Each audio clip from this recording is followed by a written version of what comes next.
പീതാംബരം കരവിരാജിതശങ്കചക്രകൗമോദഗീതരതിജങ്കരുണാസമുദ്രം രാധാസഹായമതിസുന്ദരമന്ദഹാസം വാതാലയേശമനിശം കൃതിഭാവയാമി. സനാതനധർമ്മ സംഹിതകളിലെ വിജ്ഞാനശകലങ്ങൾ പങ്കുവയ്ക്കാനായിക്കൊണ്ടുള്ള നാദശ്രീ ചാനലിലേക്ക് എല്ലാവർക്കും സ്വാഗതം. പ്രിയരെ, ഭാഗവതത്തിലെ സൃഷ്ടിയാദി കർമ്മങ്ങൾ വിവരിച്ചുകൊണ്ട് വരാഹാവതാരം എന്ന കഥാഭാഗത്തേക്കുള്ള പ്രയാണം നമ്മൾ നടത്തിക്കൊണ്ടിരിക്കുകയാണ്. അത്ര രസകരമല്ലാത്ത വിഷയങ്ങളുടെ അവസാനത്തെ എപ്പിസോഡാണ് ഇന്നും കൂടി ഉണ്ട് കേട്ടോ. നാളെ വരാഹാവതാരമാണ്. ഇന്ന് എന്താണ് പറയുന്നത് എങ്കിൽ, ബ്രഹ്മാവ് സൃഷ്ടി നടത്തിയതായിട്ടുള്ള സമയത്താണ് കുറച്ച് മുന്നോട്ട് പോയപ്പോൾ കാലഗണനയുടെ ഒരാവശ്യവും ആവിർഭാവവും ഉണ്ടായത്. നമ്മൾ അറിഞ്ഞിരിക്കേണ്ട ഒരു കാര്യവുമാണ്. അതും കൂടി ആവുമ്പോഴാണ് ആ വിഷയം അങ്ങോട്ട് പരിപൂർണമാവുള്ളൂ. ആ കാലഗണന എന്ന് പറയുന്നത് നമ്മുടെ പൂർവികർ എത്രത്തോളം ഈ സമയത്തെ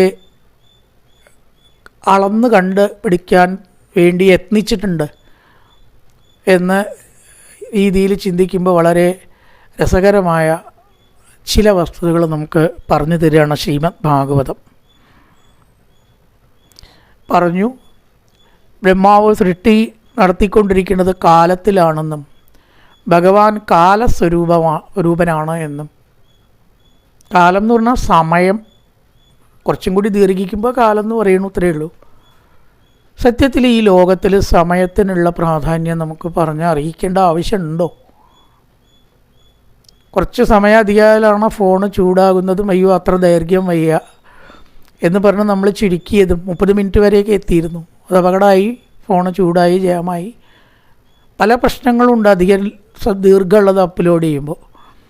അപ്പോൾ ഇത് നമ്മൾ ചെയ്യുമ്പോഴും കൂടി സമയം അവിടെ വരുന്നു. രാവിലെ എണീക്കണത് അലാറം വെച്ചിട്ടല്ലേ. എപ്പോഴാണ് പ്രഭാഷണം? ഇത്ര സമയം മുതൽ ഇത്ര സമയം വരെ, രാവോ പകലോ, അല്ലെങ്കിൽ രാത്രി, ഇതെല്ലാം സമയബന്ധിതമാണ്. റോട്ടിലേക്ക് ഇറങ്ങി നോക്കൂ, ഇടയ്ക്കിടയ്ക്ക് വാച്ച് നോക്കും. 6:35 വരേണ്ട ബസ് 6:40 അവർക്ക് ഫൈനാണ്. 35 തന്നെ വന്നിരിക്കണം. ഇത്ര ട്രെയിൻ ടൈമിങ്സ് ഒരു ആപ്പ് തന്നെ ഉണ്ട് നമുക്ക്. വണ്ടി ഓടുന്നത് സമയം പാലിച്ചിട്ടാണ്. നിവൃത്തിയില്ലാത്ത സാഹചര്യത്തിലാണ് ലേറ്റ് ആവുന്നത്. കാരണം ഉണ്ടാവും, വരെ പറഞ്ഞിട്ട് കാര്യമില്ല. അത്രയും വലിയൊരു സാധനങ്ങൾ ഒരു വണ്ടി മാത്രമല്ലല്ലോ ഓടുന്നത്. അപ്പോൾ ഏതെങ്കിലും ഒന്ന് കയറായാൽ അതിൻ്റെ പിന്നിലുള്ളത് മുഴുവനും വൈകുന്നു. അപ്പോൾ അവിടെയുണ്ട് സമയം. ക്ഷേത്ര നട എപ്പോഴാണ് തുറക്കുന്നത്? അയ്യോ, കൃത്യമായിട്ട് 5:30 തുറക്കും. ഗുരുവായൂർ 4 മണിക്ക് തുറക്കും, 3 മണിക്ക് തുറക്കും നട, അല്ലേ? അമ്പലം 3 മണിക്ക് തുറക്കും. ഇത്ര മണിക്ക് അടക്കി, എല്ലാം സമയബന്ധിതമല്ലേ. എപ്പോഴാണ് അസ്തമയം? 6:42. 2 മിനിറ്റും കൂടി അവിടെ ഗണിക്കപ്പെടണം. എപ്പോഴാണ് ഉദയം? 6:33. ഇങ്ങനെ നോക്കുമ്പോൾ ഈ പ്രപഞ്ചം മുഴുവനും സമയബന്ധിതമാണ് എന്ന് കാണാം. സമയം എന്ന് പറയുന്നത് പ്രാധാന്യമില്ലാത്തൊരു കാര്യമാണോ? എപ്പോഴാണ് പരീക്ഷ? കൃത്യസമയത്ത്. അരമണിക്കൂർ കഴിഞ്ഞ് വരുന്നവരെ അനുവദിക്കുന്നതല്ല. അവിടെയുണ്ട് സമയം. അപ്പോൾ ആ കടയടക്കിയ അവിടെയുണ്ട് സമയം, അല്ലേ? ഓരോ ഘട്ടത്തിലും നമ്മൾ ഈ സമയത്തിനെ ബന്ധിപ്പിച്ചുകൊണ്ടാണ് ജീവിതം ചുറ്റിക്കറങ്ങുന്നത് എന്ന് കാണാം. അതുകൊണ്ടാണ് ആ ഒരു വിഷയം ഭാഗവതത്തിൽ തൃതീയ സ്കന്ധം 11-ാം അധ്യായത്തിൽ ഉൾപ്പെടുത്തിയത്. പിന്നെ ഇവിടെ പറയാൻ പോകുന്നത് ഏറ്റവും ചെറിയ സമയ അളവ് എന്തായിരുന്നു പണ്ട് എന്നാണ്. അതിനാണ് അവിടെ പരമാണു എന്ന് പേരിട്ടിരിക്കുന്നത്. നമ്മളിപ്പോൾ ഏറ്റവും ചെറിയ അളവ് സെക്കൻഡാണ്. ആണ് രസകരമാണെന്ന് തോന്നുന്നു. സെക്കൻഡ്, അല്ലേ? 60 സെക്കൻഡ്, 1 മിനിറ്റ്. 60 സെക്കൻഡിൽ കൂടുതൽ ചില പ്രത്യേക റെക്കോർഡിംഗ് സംവിധാനത്തിൽ സെക്കൻഡിൻ്റെ 10ൽ1 ഭാഗം കാണിക്കും. നമ്മുടെ മൊബൈലിലൊക്കെ റെക്കോർഡിങ് 10 സെക്കൻഡിൻ്റെ 10ൽ1 ഭാഗം കൂടി കിട്ടത് പിടിക്കാനൊന്നും കിട്ടില്ല. സെക്കൻഡിൻ്റെ 10, 1, 2, 3, 4, 5 എങ്ങനെ ഓടുക. 10 1 സെക്കൻഡായി, പിടിക്കാൻ കിട്ടില്ല. ഈ സെക്കൻഡുകളെ 10ൽ1 ഭാഗമൊന്നും പിടിക്കാൻ കിട്ടില്ല. സെക്കൻഡിൻ്റെ 5ൽ1 ഭാഗം എടുക്കാൻ കിട്ടില്ല. സെക്കൻഡ് വേണമെങ്കിൽ മെനക്കെട്ടാൽ കിട്ടും. പക്ഷെ ആ സെക്കൻഡിൻ്റെ 10ൽ1 ഭാഗത്തേക്കാൾ ചെറുതാണത്രേ പരമാണു. പണ്ട് എങ്ങനെയാണ് അതൊക്കെ അളന്നിരുന്ന ഭാഗം വിധം പറയുന്നുണ്ട്. ഒരു താമരയില എടുക്കുക, ആ താമരയില കൊണ്ടൊക്കെ ടെക്നിക്കൽ ബുദ്ധിയുള്ളവർക്ക് രസിക്കുന്ന കാര്യങ്ങളാണ്. ഒരു സൂചി കൊണ്ട് കുത്തുക. അപ്പോൾ ആ സൂചി കുത്തിക്കഴിഞ്ഞാൽ അപ്പുറത്തേക്ക് എത്താനൊരു സമയം എടുക്കുന്നതാണ്. എടുക്കാതെ ഒന്നും ഉണ്ടാവില്ലല്ലോ. ഇവിടുന്ന് കുത്തിയാൽ ആ സൂചി അപ്പുറത്തേക്ക് എടുക്കുന്ന സമയത്തിന് എത്രയും പരമാണു. അതൊക്കെ ഒരു സമയം. അതിനെയാണ് നമ്മൾ പരമാണു എന്ന് പറയുന്ന ഭാഗവതം പറയണത്. അങ്ങനത്തെ 2 പരമാണു കൂടിയാലാണ് ഒരണു ആവുക. മെട്രിക് അളവ് പോലെ തന്നെ. അപ്പം ഈ പരമാണുവാണ് പ്രപഞ്ചത്തിൻ്റെ എല്ലാ വസ്തുക്കളുടെയും അടിസ്ഥാനം എന്നും പറയണു. തന്മാത്ര എന്ന് പറയുന്നു. തന്മാത്രകളെ കൊണ്ടാണ് ലോകമൊക്കെ ഫിസിക്സ് ആട്ടോ ലോകം ഉണ്ടാക്കിയിരിക്കുന്നത്. എല്ലാ വസ്തുക്കളും ഉണ്ടാക്കിയിരിക്കുന്നത് തന്മാത്രയെ കൊണ്ടാണ്. ആ തന്മാത്ര വിഭജിച്ച് പരമാണു എന്ന ആ ഒരു അവസ്ഥയിൽ എത്തുമ്പോഴാണ് എന്തുണ്ടാവുന്നത്? Electron, neutron, proton. ന്യൂട്രലായിട്ട് നിൽക്കുന്ന ഒരു വസ്തുവുണ്ട്, നെഗറ്റീവ് ചാർജും ഉണ്ട്, പോസിറ്റീവ് ചാർജും ഉണ്ട്. രണ്ടും അല്ലാത്തതിന് ന്യൂട്രോണും. ഇത് മൂന്നും ഏതൊരു പരമാണുവിലും ഉണ്ട് എന്ന് ഭൗതിക ശാസ്ത്രം പറയപ്പെടുന്നു. അത് തന്നെയാണ് നമ്മുടെ ആത്മീയത്തിൽ അതിനെ ബ്രഹ്മം എന്ന് പേരിട്ടു. ഇത്രയേ ഉള്ളൂ. ഓരോ പരമാണുവിലും ഈശ്വരനുണ്ട് പറയുന്നുണ്ട് അല്ലേ? ഓരോ പരമാണുവിലുമുള്ള ആ ചലിക്കുന്നതിനെയാണ് പ്രോട്ടോൺ എന്ന് പറയുക, ചലിക്കാത്തതിനെയാണ് ന്യൂട്രോൺ എന്ന് പറയുക. അപ്പോൾ അത് എല്ലാ പരമാണുവിലും ഉള്ളതാണ്. അങ്ങനെ 3 പരമാണു കൂടിയാൽ ഒരു ത്രസരേണുവായി. മെട്രിക് അളവ് 3 ത്രസരേണു കൂടിയാൽ ഒരു ത്രുടി. ത്രുടി എന്ന് പറഞ്ഞാൽ ഒന്ന് ഞൊടിക്കണ സമയത്തിനാണ് ത്രുടി എന്ന് പറയുക. 100 ത്രുടി കൂടിയാൽ അത്രേ ഒരു വേദം ആവുക. 3 വേദം കൂടിയാൽ ഒരു ലവം, 3 ലവം കൂടിയാൽ ഒരു നിമേഷം. നിമേഷം എന്ന് പറഞ്ഞതിനെ എത്ര പിന്നാക്കം കൊണ്ടുപോയിരിക്കണു. നിമേഷത്തിനെ നമുക്ക് കഷ്ടിച്ച് കാണിക്കാം. എങ്ങനെയാ? കണ്ണ് അടച്ച് തുറക്കണ പോലെ. പണ്ടൊക്കെ കുട്ടികൾക്ക് കഷായം കൊടുക്കുമ്പോൾ കണ്ണടച്ച് തുറക്കുമ്പോഴേക്ക് കുടിക്കണം കേട്ടോ, എന്നാൽ ശർക്കര പൊട്ട് തരാമെന്ന് പറയും. അപ്പോൾ വേഗം അത് കുടിക്കുക ശർക്കര പൊട്ടിന് വേണ്ടി. അപ്പോൾ കണ്ണടച്ച് തുറക്കുന്ന സമയം എന്ന് പറഞ്ഞാൽ വേഗം കുടിക്കണം. ഇത് കഴിഞ്ഞിട്ട് വേറെ പണീൻ്റെ അത് ഇവിടെ ഇരിക്കാൻ പറ്റുമോ? അപ്പോൾ അതാണ് ഒരു നിമേഷം, കണ്ണടച്ച് തുറക്കണ സമയം കൊണ്ട്. ഇനി അങ്ങനെ 3 പ്രാവശ്യം കണ്ണ് അടച്ച് തുറക്കുകയാണെന്ന് കൂട്ടുക. അതിനെയാണ് ക്ഷണം. ഇത് നമ്മുടെ സംഭാഷണത്തിൽ ഉപയോഗിക്കാറുണ്ട്. അവനുണ്ടല്ലോ ക്ഷണനേരം കൊണ്ട് പോയിട്ടത് ശരിയാക്കിയിട്ടോ പറയാറില്ലേ? ക്ഷണനേരം കൊണ്ട് ശരിയാക്കി. ക്ഷണം എന്താണെന്ന് അറിഞ്ഞിട്ടൊന്നല്ല പറയണത്. ചെറിയ സമയം കൊണ്ട് വളരെ വേഗം എന്നുള്ള അർത്ഥത്തിലാണ് നമ്മൾ ക്ഷണം. പക്ഷെ അത് എങ്ങനെ ഉണ്ടാകുകയെന്ന് ചോദിച്ചാൽ ഇങ്ങനെയാണ്. 3 പ്രാവശ്യം കണ്ണ് അടച്ച് തുറക്കണ സമയത്തിനെയാണ് ഒരു ക്ഷണം എന്ന് പറയുക. ഏത് വിഷയവും ചിന്തിക്കേണ്ട പോലെയും പറയേണ്ട പോലെയും പറഞ്ഞാൽ നമുക്ക് മനസ്സിലാവും. ഇതൊന്നും ആരും പറയില്ല, ഇതൊന്നും പറഞ്ഞാൽ മനസ്സിലാവണില്ലേ? ഈ 5 ക്ഷണം കൂടിയാൽ അതിനെയാണ് ഒരു കാഷ്ട. 5 പ്രാവശ്യം കണ്ണ് അടച്ച് തുറക്കുന്നതിനെ സംസ്കൃതത്തിൽ കാഷ്ട എന്ന് പറയും. ദേവിമാരുടെ കലാകാഷ്ടാതിരൂപേണ പരിണാമപ്രദായിനി. ഇവിടെ ഭഗവാൻ എന്ന് പറയുന്നു, അവിടെ ദേവി എന്ന് പറയുന്നു, ഭഗവതി എന്ന് പറയുന്നു.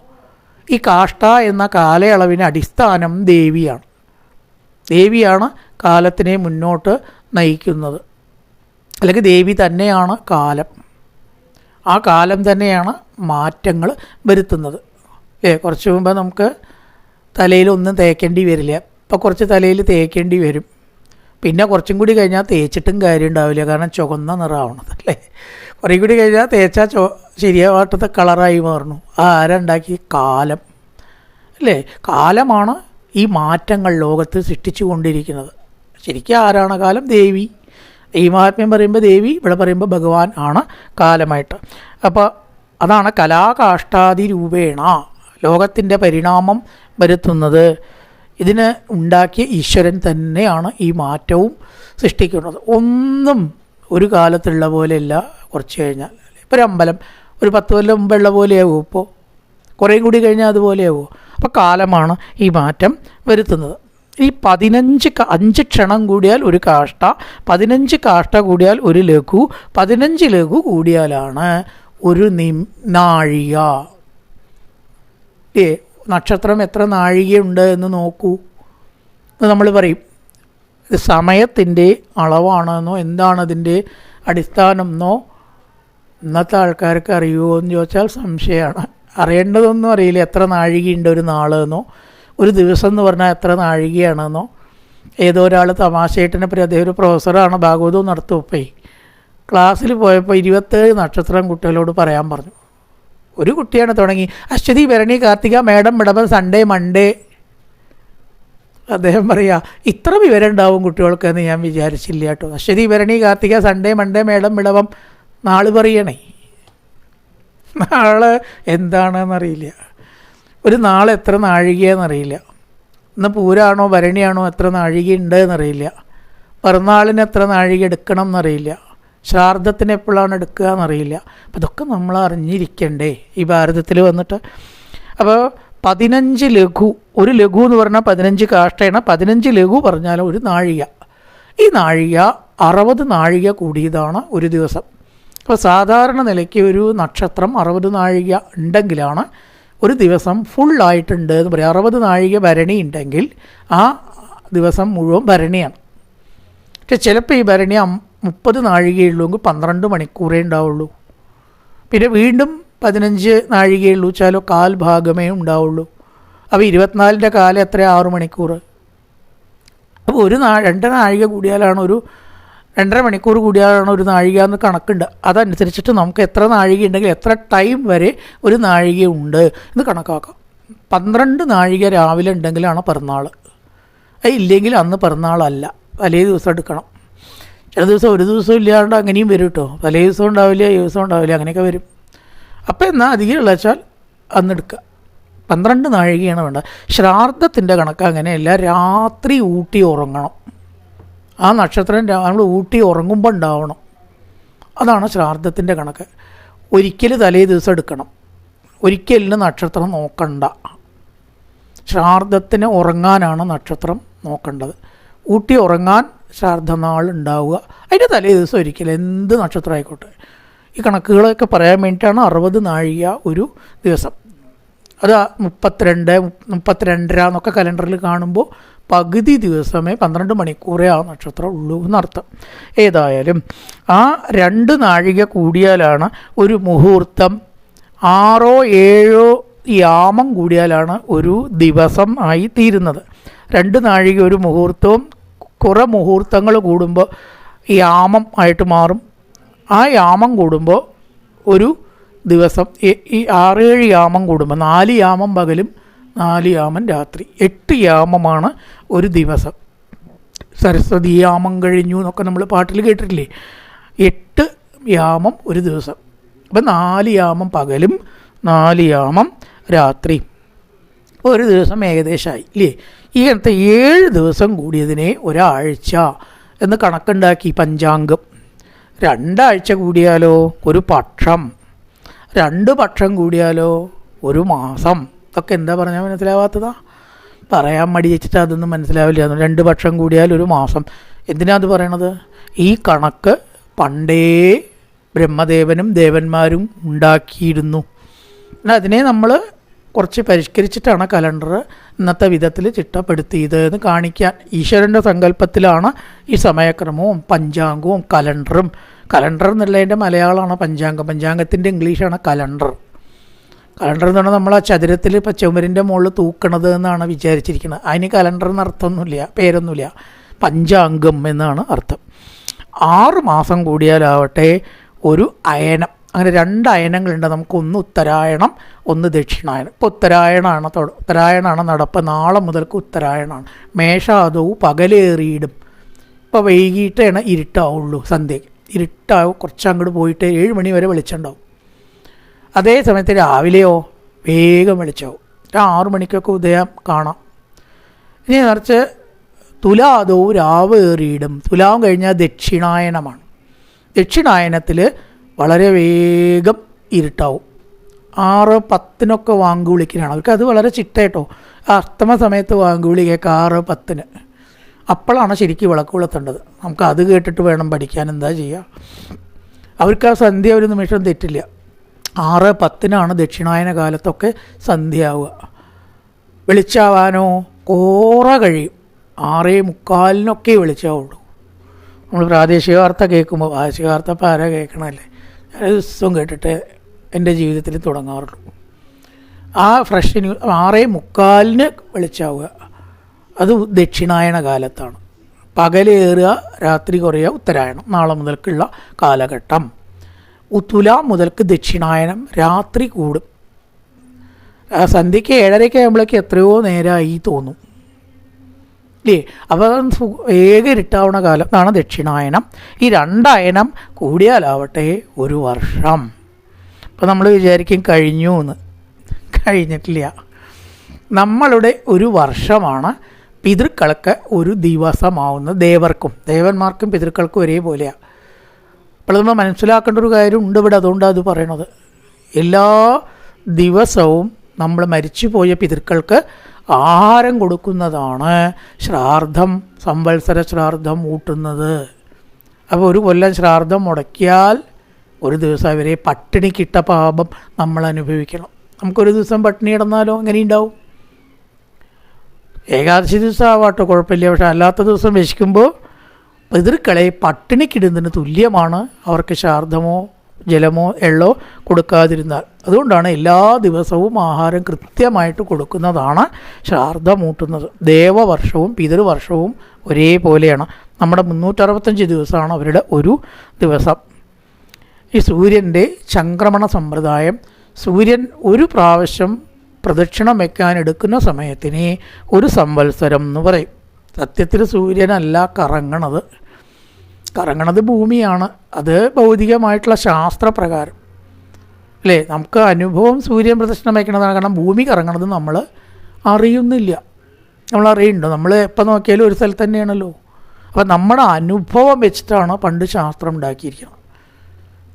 സത്യം വെച്ചിട്ടല്ല, അനുഭവപ്രകാരം സൂര്യൻ പ്രദക്ഷിണം വയ്ക്കണു. സത്യത്തിൽ ഭൂമിയാണ് പ്രദക്ഷിണം വയ്ക്കാൻ. 2 ബലം ഒന്നല്ലേ.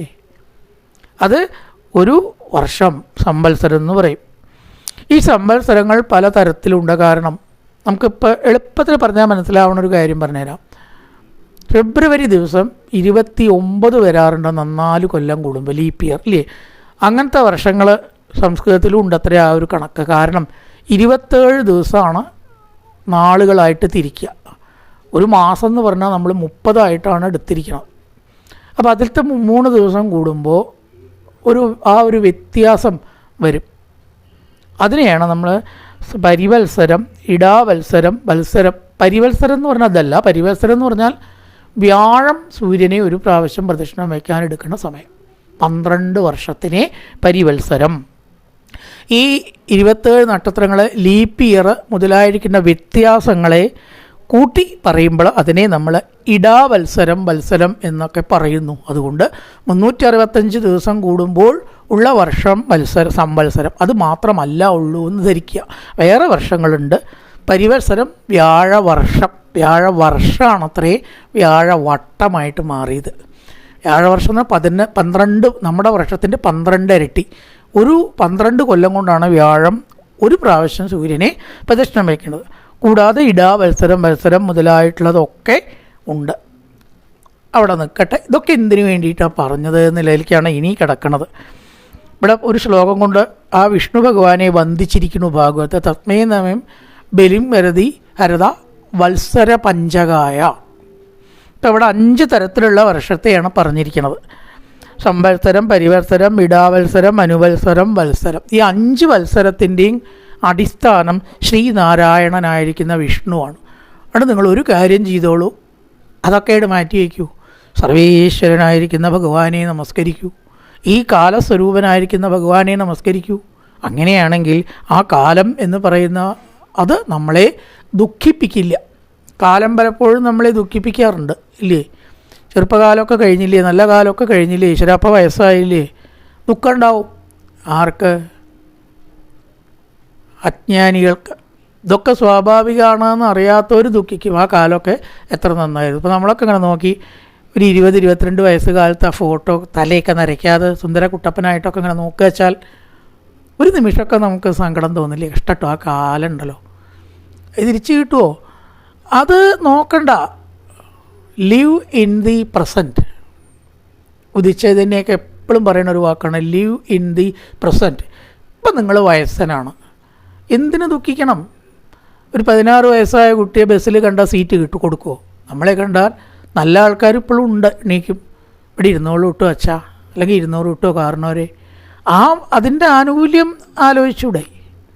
കുട്ടിക്കാലത്ത് എവിടെ കൊണ്ട് ചീത്ത പറയും, ബസ്സുകാരും കൂടി ചീത്ത പറയില്ലേ? ഞാനൊക്കെ ആലോചിച്ചിട്ടുണ്ട്, എനിക്ക് ഈ പഠിപ്പൊക്കെ കഴിഞ്ഞിട്ടുണ്ടെങ്കിൽ സീറ്റ് കൊടുക്കാതെ ഫുൾ കാശ് കൊടുത്തിട്ട് സീറ്റിലൊന്ന് ഞെളിഞ്ഞിരിക്കാൻ.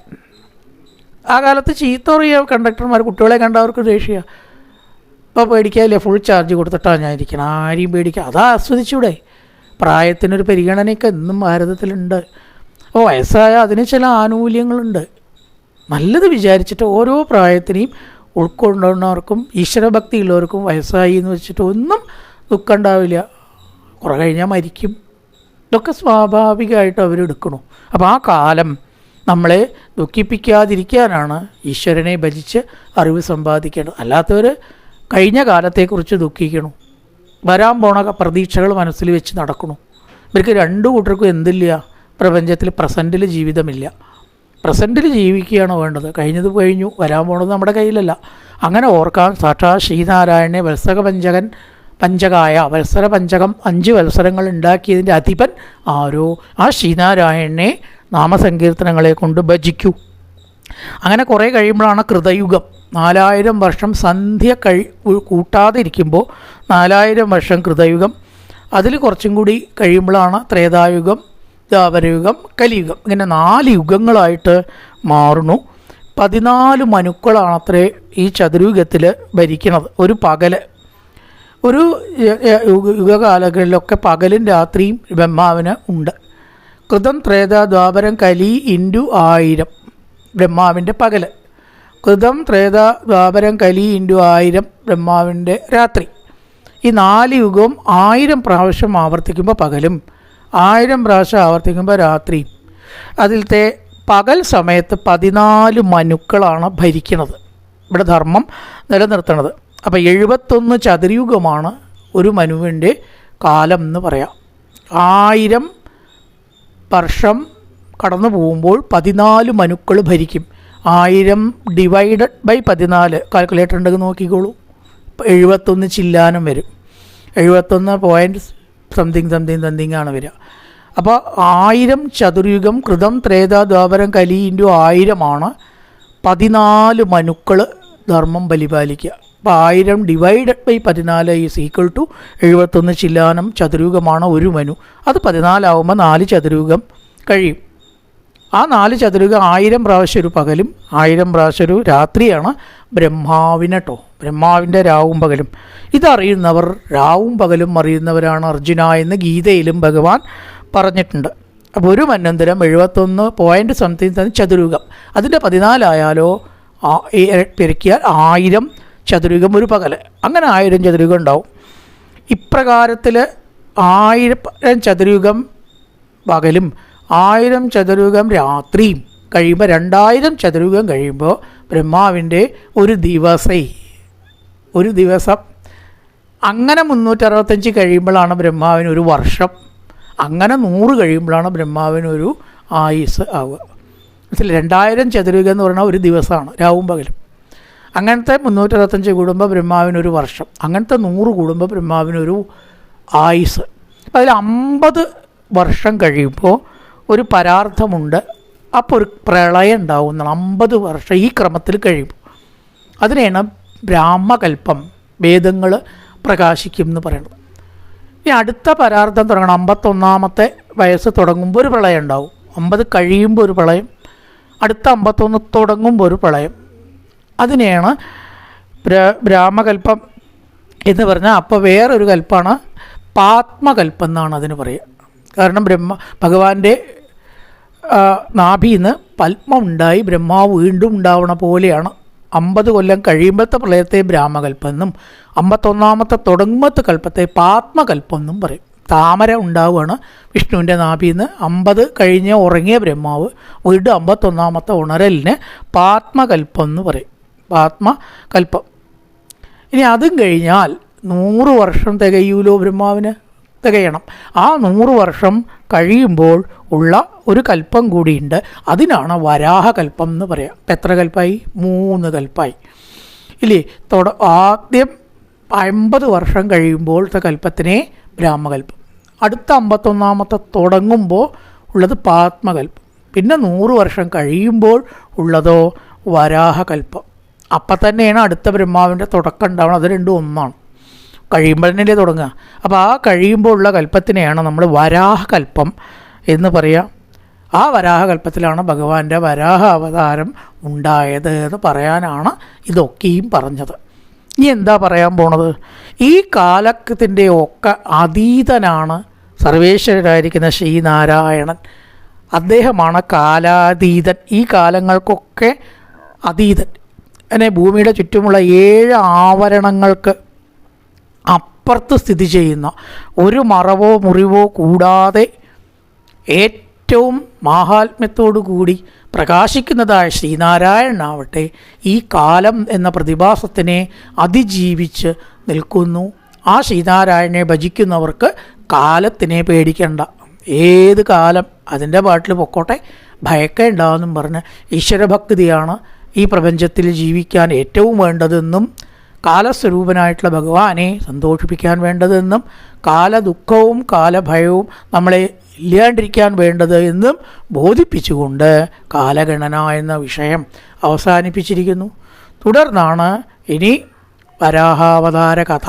എങ്ങനെയാണ് ഈ ഭൂമി സൃഷ്ടിക്കാൻ നോക്കുമ്പോൾ സൃഷ്ടി നടത്തണം എന്ന് പറഞ്ഞപ്പോൾ ഭൂമി കാണാനില്ല.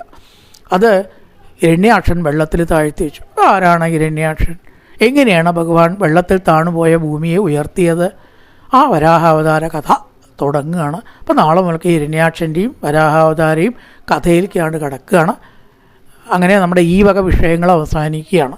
ഏതായാലും ബാക്കി ഭാഗം നമുക്ക് അടുത്ത വിഭാഗത്തിലാവാം. കായേന വാചാ മനസേന്ദ്രിയേർവാ ബുദ്ധ്യാത്മനാവാ പ്രകൃതേ സ്വഭാവാൻ കരോതി യദ്യത് സകലം പരസ്മൈ നാരായണായേതി സമർപ്പയാമി. ഓം പൂർണ്ണമദ പൂർണ്ണമിദം പൂർണ്ണാത് പൂർണ്ണമുദച്യതേ പൂർണ്ണസ്യ പൂർണ്ണമാദായ പൂർണ്ണമേവാവശിഷ്യതേ. ഓം ശാന്തി ശാന്തി ശാന്തി. ഹരി ഓം ശ്രീ ഗുരുഭ്യോ നമഃ. ഹരി ഓം.